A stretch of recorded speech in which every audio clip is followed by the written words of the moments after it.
Dumating si Jesus sa ilog Jordan mula sa Galilea upang magpabautismo kay Juan. Ngunit tinangka ni Juan na pigilan siya at sinabi, "Ako po ang dapat magpabautismo sa inyo. Bakit kayo nagpapabautismo sa akin?"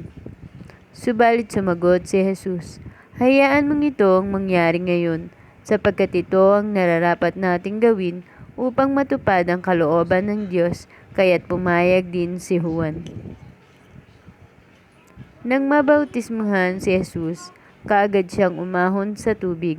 Nabuksan ang langit at nakita ni Jesus ang Espiritu ng Diyos na bumababang parang isang kalapati at dumapo sa kanya.